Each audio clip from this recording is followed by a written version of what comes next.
Chapter 1 વિદ્યુત ભારો અને ક્ષેત્રો.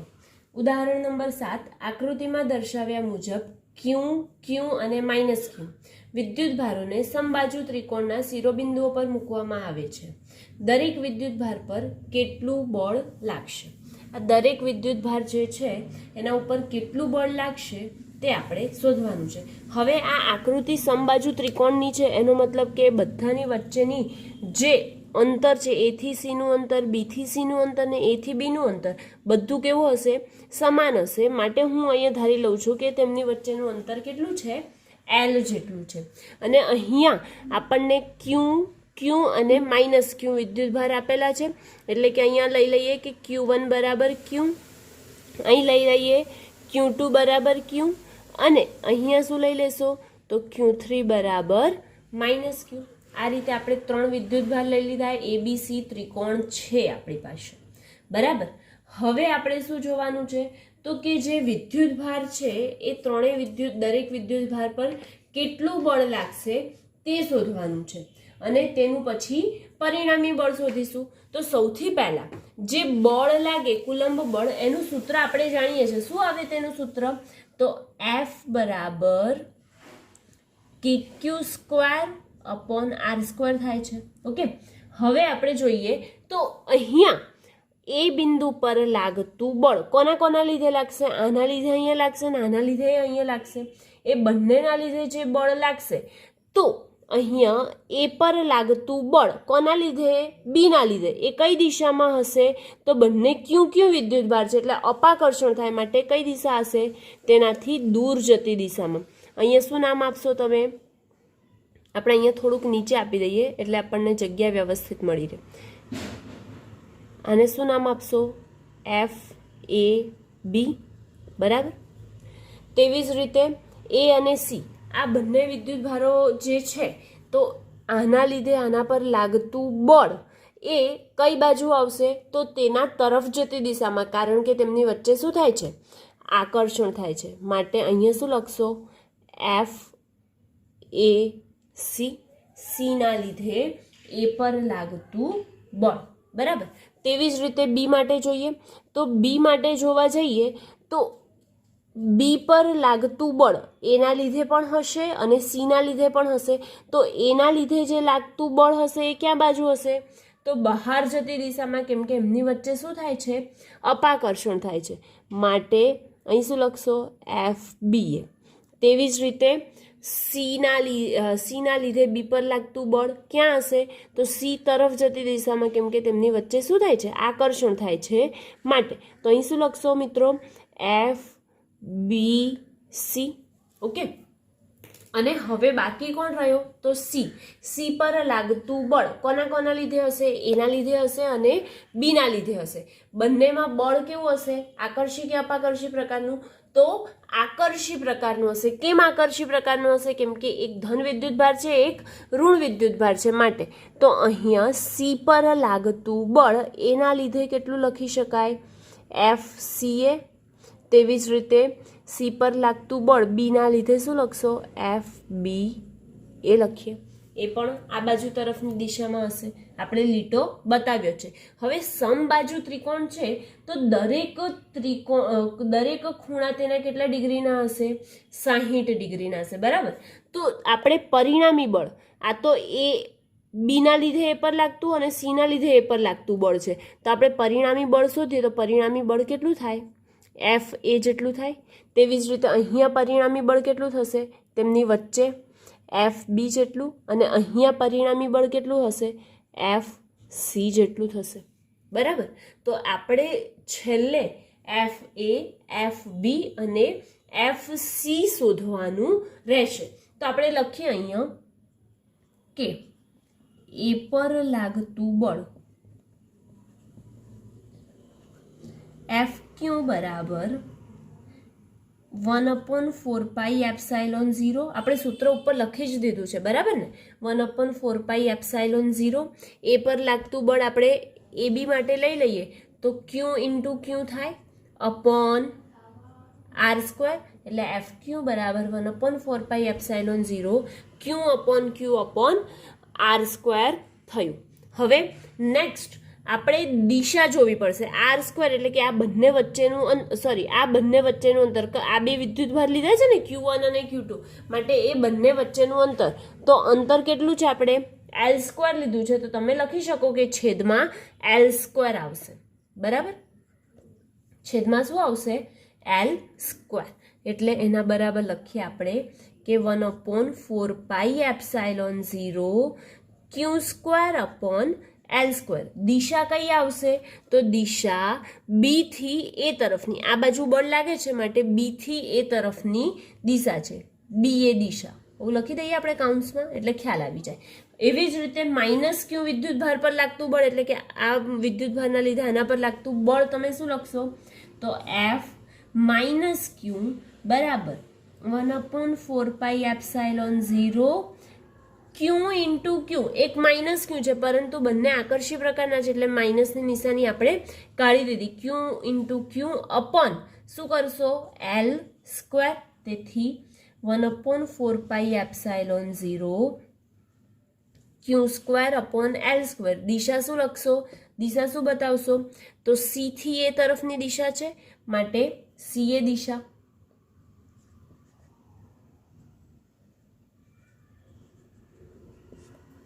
હવે નેક્સ્ટ એવી જ રીતે કોના માટે? FQ અને F - Q. આપણે હમણાં ખાલી બંનેના મૂલ્ય જ લીધા છે, તો FQ અને F - Q બરાબર શું લખી શકીએ? F, કેમ કે બંનેના જવાબ કેવા આવે છે? સરખા આવે છે, મૂલ્ય સમાન છે માટે. તેથી પરિણામી બળ FA નું પરિણામી બળ કેટલું થઈ જશે? તો પરિણામી બળ આપણે શું કરીએ છીએ? આનો વર્ગ વત્તા આનો વર્ગ વત્તા 2 ગુણ્યા FQ into F - Q into cos theta. અહીંયા થીટા કેટલો બને છે મિત્રો? તો થીટા આપણો અહીંયા આ આખો કેટલો બને છે? 120 ડિગ્રીનો બને છે. તો અહીંયા 120 ડિગ્રી લખીશું. બરાબર, આપણે તો F square plus F square, આ બંને FQ નો વર્ગ વત્તા F ઓછા Q નો વર્ગ એના બરાબર F લીધું છે માટે આપણે F square plus F square લખ્યું, plus 2 into FQ into F - Q એટલે F ઇન્ટુ F શું થઈ જશે? 2F સ્ક્વેર અને કોસ થીટા. થીટા કેટલા આવશે? 120. કેમ કે અંદરનો ખૂણો 60 ડિગ્રીનો હોય તો બહારનો ખૂણો 120નો હોય ને. સ્વાભાવિક છે કે સુરેખ રેખા હોય એના ઉપર બનતો ખૂણો 180 ડિગ્રીનો હોય છે. સાદું રૂપ આપીએ, F square plus F square 2F square થાય, તો 2F સ્ક્વેર કોમન બચ્યું શું આપણી પાસે? તો 1 પ્લસ નહીં તો આપણે ડાયરેક્ટ જ લખીએ 2F square plus 2F square into cos 120. Cos 60ની કિંમત કેટલી થાય? 1/2 થાય, તો કોસ 120 એની નીચે બાજુ આવશે માટે -1/2 થાય. ઉપરથી શું? તો આમાંથી 2F સ્ક્વેર બહાર કોમન નીકળી જાય છે માટે 2F સ્ક્વેર કોમન. તેથી આપણે અહીં શું લખીએ? 1 - 1/2. એકમાંથી 1/2 બાદ કરીએ તો બચે છે 1/2 માટે 2F સ્ક્વેર બાય 2. 2 કેન્સલ, જવાબ √F સ્ક્વેર અને વર્ગમૂળ કેન્સલ કરીએ એટલે જવાબ શું મળે? માત્ર F મળે છે. આ કોના માટે શોધ્યું આપણે? A પર લાગતું બળ શોધ્યું. બરાબર, તેવી જ રીતે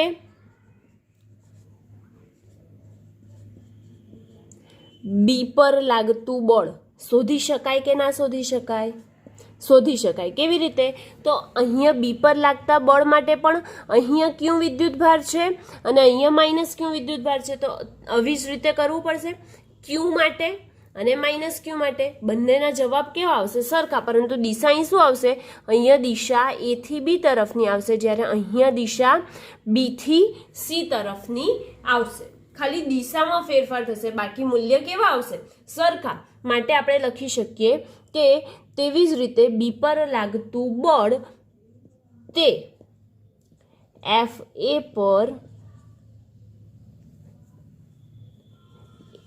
પર લાગતા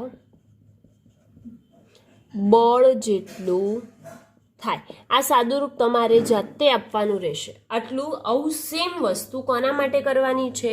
બી માટે. બરાબર. તો આપણે લખી શકીશું F2 બરાબર F2 અથવા FB લખીએ આપણે તો FB બરાબર શું લખશો મિત્રો? F. ઓકે. અહીંયા આપણે FA બરાબર શું આવી ગયું? F આવી ગયું. જ્યારે અહીંયા FB બરાબર F આવી ગયું. ઓકે. આ આપણે સોલ્વ તમારે જાતે કરવાનું રહેશે. હવે કોના માટે જોઈએ છે આપણે? તો સી માટે જોવાનું છે. બરાબર. તો સી માટે જોવાનું છે. આપણે આ રફ કરી દઈએ. હવે સી પર લાગતું બળ શોધવું પડશે આપણે. બરાબર. તો અહીંયા ખાલી શું લખી દઈશું? સી પર લાગતું બળ.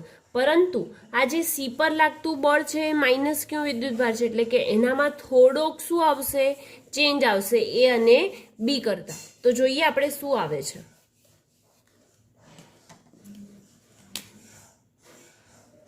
સી પર લાગતું બળ. સી પર લાગતું બળ માટે સૂત્ર તો આનું આ જ રહેવાનું ને. તો સી પર લાગતા બળ માટે F બરાબર KQ²/R². સી બિંદુ પર જે વિદ્યુતભાર છે એ કેવો છે? ઋણ વિદ્યુતભાર છે. ઓકે. તો ઋણ વિદ્યુતભાર છે એટલે કે FC બરાબર આપણે શોધવાનું છે. તો FC બરાબર થશે તો શું કે FQ બરાબર F માઇનસ ક્યુ લખવું પડશે. એના બંને બરાબર F જ આવશે કેમ કે આપણો જે સૂત્ર છે એ તો આ જ છે KQ²/R² અને એના બરાબર આપણે શું લખી શકીએ? KQ²/L². હમણાં આપણે દિશા જોતા નથી, માત્ર તેનું મૂલ્ય શોધી રહ્યા છીએ. તો FQ બરાબર F માઇનસ ક્યુ બરાબર F આવે છે. તો હવે એનામાં કિંમત મૂકીએ એટલે કે પરિણામી બળ શોધવા માટે કોનું પરિણામી બળ શોધવાનું છે? સીનું. તો સદિશ FC બરાબર √F² plus F² plus 2F into F. F into F એટલે ડાયરેક્ટ આપણે F² લખી શકીએ જે આગળ કર્યું હતું તેવું જ કે F² plus F² plus 2F². અહીંયા ખૂણો કેટલો બને છે? આ ખૂણો કેટલાનો છે? 60 ડિગ્રીનો છે. બરાબર. કેમ? કેમ કે સમબાજુ ત્રિકોણના દરેક ખૂણા 60 ડિગ્રીના હોય છે. તો અહીંયા શું લખશો તમે મિત્રો? cos 60. cos 60 ની વેલ્યુ કેટલી થાય? તો cos 60 ની વેલ્યુ 1/2 થાય. અને અહીંયા FC ની દિશા ક્યાં છે? તો નીચે તરફ ઋણ y દિશા છે. જોવાતું હોય તો નીચે તરફની એટલે ઋણ y દિશા છે એટલે આપણે શું લખી શકીએ? -j કેપ લખી શકીએ. ઓકે. F² તો 2F² પ્લસ 2F² અને cos 60 એટલે 1/2. અહીંથી કોમન નીકળે છે 2F². બચ્યું શું તમારી પાસે? તો 1 પ્લસ 1/2. આ બધું શેમાં? વર્ગમૂળમાં. હવે 2F² 1 પ્લસ 1/2 કેટલા થઈ જાય? 3/2. 2 કેન્સલ. બચ્યા શું? તો વર્ગમૂળમાં 3F² અને એકમ સદિશ -j કેપ. અને જો તમારે -j કેપ ના લખવું હોય તો શું લખી શકો? n cap. તો F3 અથવા FC બરાબર આપણને મળે છે વર્ગમૂળમાં 3F² યુનિટ વેક્ટર એકમ સદિશ n. હવે એની જગ્યાએ ખાલી મારે આ કાઢી દેવું હોય તો FC બરાબર શું થઈ જાય? તો FC બરાબર વર્ગમૂળમાં 3 F² છે તો વર્ગમૂળ કેન્સલ માટે માત્ર F યુનિટ વેક્ટર n. તો FA બરાબર આપણને F મળ્યું, FB બરાબર F મળ્યું, જ્યારે FC બરાબર આપણને મળે છે વર્ગમૂળ 3FN કેપ. અને ત્રણેયની દિશા જે જોવી હોય તો જે એ હતો એના પર લાગતું બળ હોય તેની દિશા એના સામેવાળી BC થાય. તેવી જ રીતે બી પર લાગતું બળ હોય ત્યારે બંને વિદ્યુત ભારના કારણે છે માટે દિશા AC થશે. અને સી વિદ્યુત ભારના કારણે તેની દિશા જોવી હોય તો n કેપ છે. તો એને સદિશ સ્વરૂપે લખવું હોય તો કંઈક આ રીતે લખી શકીએ કે FA બરાબર F BC દિશા, એવી જ રીતે એફ બી બરાબર એફ એસી દિશા અને એફ સી બરાબર, એ તો દિશાના સ્વરૂપમાં જ બતાવ્યું છે, તો √3 એફ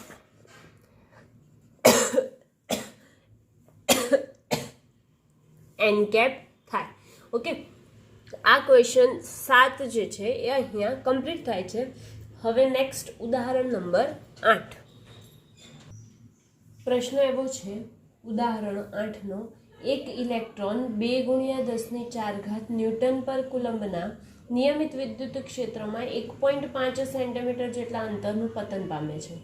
આકૃતિ એ ક્ષેત્રનું માન અચળ રાખીને તેની દિશા ઉલટાવવામાં આવે છે અને તેમાં એક પ્રોટોન તેટલા જ અંતરનું પતન પામે છે. આકૃતિ બી દરેક કિસ્સામાં પતન માટે લાગતો સમય ગણો. ગુરુત્વની અસર હેઠળ મુક્ત પતન સાથેનો તફાવત જણાવો. જે મુક્ત પતન પામે ત્યારે તેનામાં જે તફાવત આવે તે તફાવત પણ આપણે દર્શાવવાનો છે. આપણને અહીંયા જે આકૃતિ 1 અને 2 એટલે કે આકૃતિ એ અને આ વાળી આકૃતિ બી છે. હવે આકૃતિ એ અને બી જે આપી છે એનામાં વિદ્યુત ક્ષેત્રની દિશા આપણે જાણીએ ક્યાંથી ક્યાં હોય તો ધનથી ઋણ તરફ હોય. તો અહીંયા જોઈ શકીએ છીએ કે વિદ્યુત ક્ષેત્રની જે દિશા છે એ કઈ દિશા છે? ઉર્ધ્વ દિશા તરફ જાય છે. જ્યારે આકૃતિ બીમાં જોવાય છે કે વિદ્યુત ક્ષેત્રની દિશા જે છે એ અધો દિશામાં છે. તેથી જે પ્રોટોન પર ઈ જેટલું જે બળ લાગે છે એ પણ ક્યાં હશે? અધો દિશામાં છે. અને અહીંયા પણ ઈ જેટલું બળ લાગે છે તે ક્યાં છે? અધો દિશામાં છે. બરાબર. તો સૌથી પહેલા આપણે જે શરૂઆત કરીએ તો અહીંયા આપેલું શું છે? તો જે નિયમિત વિદ્યુત ક્ષેત્ર જે છે તે 2×10⁴ ન્યૂટન પર કુલંબ જેટલું છે. તો આપણે વિદ્યુત ક્ષેત્ર ઈ બરાબર શું લખીશું? 2×10⁴ ન્યૂટન પર કુલંબ છે. ત્યારબાદ તેમની વચ્ચેનું અંતર આપ્યું છે. કેટલા સેન્ટીમીટર છે? તો h બરાબર 1.5 સેન્ટીમીટર. એનો મતલબ એ થયો કે 1.5 × 10⁻² મીટર છે. અને ત્યારબાદ આપણને TE એટલે કે ઇલેક્ટ્રોન જ્યારે પતન પામે ત્યારે લાગતો સમય TE અને પ્રોટોન માટે પતન પામે ત્યારે તેના માટે લાગતો સમય TP શોધવાનો છે. અહીંયા જોઈએ તો આપણો જે વિદ્યુતભાર છે આકૃતિ એમાં એ કેવો છે? ઋણ વિદ્યુતભારિત છે અને અધો દિશામાં પતન થાય છે.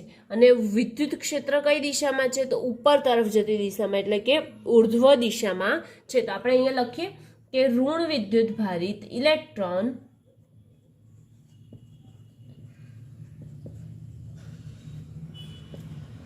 અધો દિશામાં પતન પામે અને વિદ્યુત ક્ષેત્ર ઉર્ધ્વ દિશામાં છે. ઓકે, તેથી વિદ્યુત બળ F બરાબર શું લખી શકશો? વિદ્યુત બળ F બરાબર EQ લખાય. ઓકે, F બરાબર શું લખી શકો? EQ. તેથી તેનું વિદ્યુત ક્ષેત્ર E બરાબર થઈ જશે F/Q. જ્યાં Q બરાબર આપણે શું લઈ શકીએ? E લઈ શકાય ને.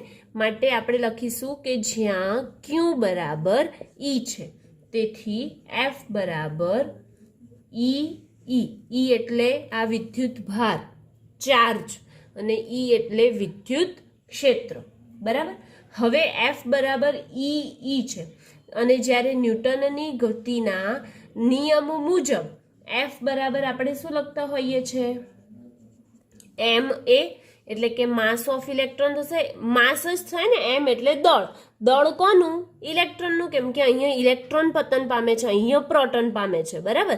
તો અહીંયા ઇલેક્ટ્રોન માટે me અને a એટલે પ્રવેગ. તો આપણે અહીંયા આ બંને સૂત્રને સરખાવી શકીએ. કયા બે સૂત્ર? સમીકરણ 1 અને સમીકરણ 2 ને સરખાવવામાં આવે તો E બરાબર me × a થશે. જ્યાં a બરાબર એ મળી જાય ને આપણને પ્રવેગ એ બરાબર ઈ અપોન એમઈ. આપણને આ બધાની કિંમત ખબર છે તો એના ઉપરથી આપણે તેનો પ્રવેગ શોધી શકીએ છીએ. તે પહેલા આપણે સુરેખ ગતિના સમીકરણો 3 સમીકરણો ભણી ગયા. એમાંનું બીજું સમીકરણનો ઉપયોગ કરીએ તો આપણને તેનો વેગ, જો પ્રારંભિક વેગ 0 હોય તો તેના પરથી આપણને ટી એટલે કે જે સમય લાગે છે એનું સૂત્ર પણ મળી જાય. શું લખશો તમે? ડી બરાબર v0t પ્લસ 1/2 at². કેમ કે મુક્ત પતન પામે છે, બરાબર. આપણે જોઈએ છીએ કે મુક્ત પતન થતું હોય જ્યારે પણ, ત્યારે આપણે આ સૂત્ર લેતા હોઈએ છીએ. તો ડી બરાબર v0t પ્લસ 1/2 at² થશે. v0 બરાબર શું લેશો? 0, કેમ કે પ્રારંભમાં એ હાથમાં હતું અને ત્યાં જ્યાં સુધી નથી છૂટ્યું ત્યાં સુધી એનો વેગ 0 છે, માટે v0 બરાબર 0. અને ડી એટલે અંતર છે તેમની વચ્ચેનું, તો અંતર ડી ની જગ્યાએ આપણે શું લઈ લઈશું અહીંયા? h કેટલું છે? 1.5 ગુણ્યા 10⁻² જેટલું છે, બરાબર. હવે આગળ જોઈએ તો શું કરીશું કે આપણને આ બે સૂત્ર મળ્યા એની કિંમત પહેલા બનાવી દઈએ. તો h બરાબર 0 પ્લસ 1/2 ae એટલે ઇલેક્ટ્રોનનો પ્રવેગ, te નો વર્ગ એટલે કે ઇલેક્ટ્રોનના જે સમય લાગે છે પતન પામવા માટે તેનો સમયનો વર્ગ. તો અહીંયા te² બરાબર શું થઈ જશે? 2h upon ae. એટલે કે આપણને બે સૂત્ર મળી ગયા. કયા બે સૂત્ર? જ્યારે પતન પામે તેના માટે લાગતો સમય અને પ્રવેગ એ બરાબર ઈ અપોન એમઈ. તો આના ઉપરથી આપણે te², તેથી te² બરાબર 2h અપોન ae ની જગ્યાએ શું મૂકીશું? ઈ અને છેદમાં એમઈ. તો છેદનો છેદ ક્યાં જાય? અંશમાં જાય, માટે ડાયરેક્ટ આપણે અંશમાં લખી કાઢીએ ઇન્ટુ એમઈ. કિંમત મૂકો, આપણી પાસે દરેકની કિંમત છે જ. અને માસ ઓફ ઇલેક્ટ્રોનનું દળ આપણને ખબર છે કેટલું થાય? 9.1 ગુણ્યા 10⁻31². તેથી ટી નો વર્ગ બરાબર 2 ગુણ્યા h એટલે 1.5 ગુણ્યા 10⁻², ગુણ્યા 9.1 ગુણ્યા 10⁻31, છેદમાં ઈ એટલે 1.6 ગુણ્યા 10⁻19 વિદ્યુતભાર. અને ઈ એટલે વિદ્યુત ક્ષેત્ર. વિદ્યુત ક્ષેત્ર કેટલું છે? 2 ગુણ્યા 10⁻4, સોરી +4, બરાબર. તો 2 ગુણ્યા 10⁻4 છે. હવે આ જે છે એ બધું શેમાં આવી જશે? વર્ગમૂળમાં. તેથી વર્ગમૂળમાં ટી થાય ત્યારે આપણો જવાબ શું આવે છે? એનું કેલ્ક્યુલેશન કરીએ કેલ્સીમાં તો આન્સર આવે છે √8.53 ઇન્ટુ 10⁻−18. 10ની કેટલી ઘાત? -18. હવે એને બહાર લઈ જઈએ, એનું વર્ગમૂળ દૂર કરીએ તો આન્સર આવે 2.92 ઇન્ટુ 10⁻−9 સેકન્ડ. એનો મતલબ એ થયો કે 2.92 નેનો સેકન્ડ લાગે છે. ક્યારે? એને જ્યારે મુક્ત પતન થાય ઇલેક્ટ્રોનનું ત્યારે લાગતો સમય 2.92 નેનો સેકન્ડ છે. હવે આ સેમ વસ્તુ કોના માટે જોવાની છે? આકૃતિ બી માટે. જે વિદ્યુત ક્ષેત્રની દિશા છે એ દર્શાવી છે, તો ધનથી ઋણ તરફ છે. અને પતન ક્યાં પામે છે? તો જે પ્રોટોન છે તે પતન નીચે તરફ પામે છે. સૂત્ર સેમ આ જ વાળું વાપરીશું. કયું? તો te² બરાબર 2hme અપોન ઈ. એની જગ્યાએ આપણે શું લખીશું? ઈ ની જગ્યાએ, ઇલેક્ટ્રોનની જગ્યાએ શું લખશો? પ્રોટોન. તો tp² = 2h into mp upon ઈ એનું સૂત્ર બનશે અને તેનો સમય આપણને મળી જશે. ઓકે, તો કિંમત મૂકીએ આપણે. આટલું આપણે રફ કરી દઈએ ને એની પછી કિંમત મૂકીએ.